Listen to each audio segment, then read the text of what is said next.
Hei, čau visiem! Mēs atrodamies Tirdzniecības centrā Dauga un ir pienākusi tā īstā lielā diena, kad ir Daugas jubileja, proti 11. jūnijas. Ārā ir nenormāli karsts, kaut kā 30 grādi iekšā arī. Un pastāstīšu, kas notiek šodien. Šodien notiks pasaules rekorda uzlabošana, proti mēs mēģināsim pārspēt esošo pasaules rekordu, kas ir 1007 domino šotu šovi.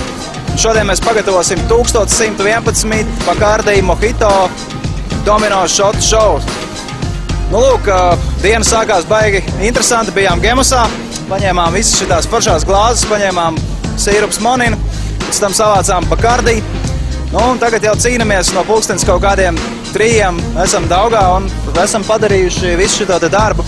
Pa lielo izskatās, ka daudz laika nav atlicis, ir kaut kādas 2 stundas, mazāk nekā 2 stundas, un īpaši ilgi es ar jums pagaidām nevaru runāt, jo ir jāpaspēj. Bet skatīsimies, kas būs jau pēc mirkļa, kad mēs būsim salējuši šotiņus un jau mēģināsim viņus kārtot augšā. Tā kā pagaidām čau!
Mēs atrodamies 11 km lidojumā virs Ogres. Lejā tikko Tirdzniecības centrā Dauga notika pasaules rekords Mojito Bacardi dominot Šoševā, jā, un kas tur notiek vēl? Vispār izskatās, ka cilvēki baigi ballējās, visi kapitāli. Nu, es domāju, ka mēs nolaidīsimies no mākoņiem un turpināsim ballīti vēlāk kopā ar viņiem. Čau!